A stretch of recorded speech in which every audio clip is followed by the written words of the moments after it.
When did I say Project 2025 wasn't real? When? That video is 6 minutes long. I never once said that. You're literally coming into my comments to tell me that I'm sowing doubt and spreading disinformation as you literally spread disinformation in my comments and say I said things I never said. And since you didn't bother watching my video before you commented, let me clarify again.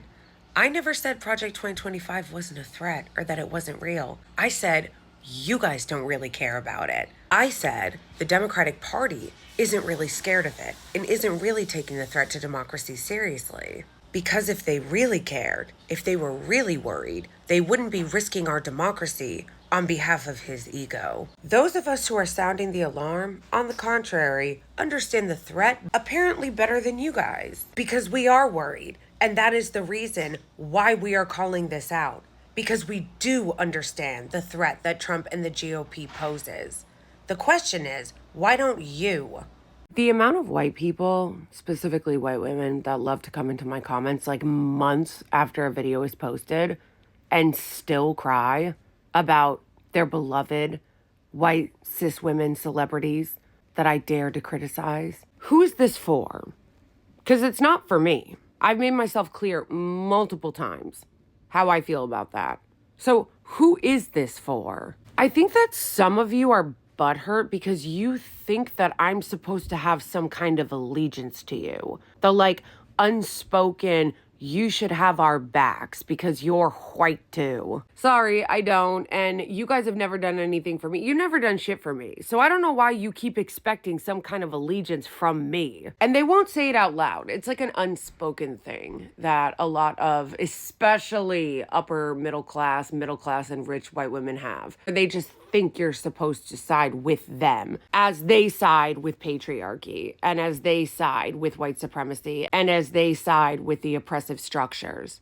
And honestly, maybe if my life had been different, I had had a better upbringing, had been around more wealthy people, had been in that club, I might have. But it didn't, and here we are. So you guys can stop coming into my comments and bringing this up months later like I'm your husband or something.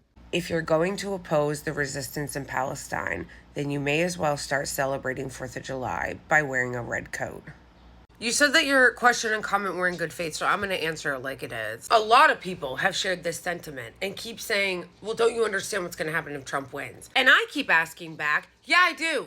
Do you? Biden's approval rating right now is at 36%. And this is not just one poll. This is an aggregate of many polls. And it has been consistent like this for months. Never in the history of the country has a president with a 36% approval rating won re-election. And that's what all these people and pundits and Democratic operatives who keep coming out to gaslight everyone fail to understand or acknowledge. He's not going to beat Trump. The people that are continuing to tell us that we're not seeing what we're seeing are only enabling Trump and enabling the fascism. And then when Biden loses, everyone's going to be like, can you believe that? These polls have been historically accurate. And no matter how many times Biden pulls a Trump and does poll denial, won't make it any less true. He also refuses to get a medical test that he's going to release. You know who else did that? Trump. He had a press conference tonight where he referred to his vice president as Trump. And then earlier today, he referred to Zelensky, the president of Ukraine, as Vladimir Putin, the president of Russia. People will say, oh, well, his policies domestically have been better.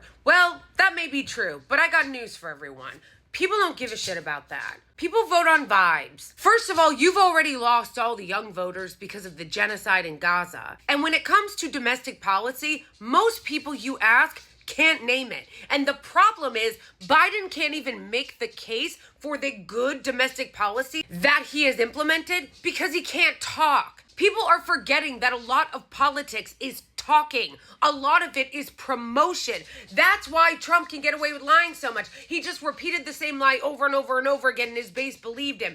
Biden will have some policy wins, but he can't even make that case because he can't talk. And all of the people that are claiming that there's nothing to see here and that everyone just needs to calm down are just choosing not to see the iceberg ahead. And those of us who are sounding the alarm and saying that he needs to be replaced, stat, are doing so because we do understand the stakes of this election and we do understand how dangerous Trump is. This is what I'm watching right now. And this is how a lot of people feel, what we're watching right now. We see this coming from a mile away, and everyone can see that Biden is going to lose. All of the polls, including in battleground states that we need to win, are showing him losing, not just by a couple points, but like 6 and 7. And Democrats and the media are freaking out, not about Biden, but at those of us who are trying to sound the alarm. No, they want to freak out, and this is how they're going to freak out once he actually loses. Because instead of actually taking seriously the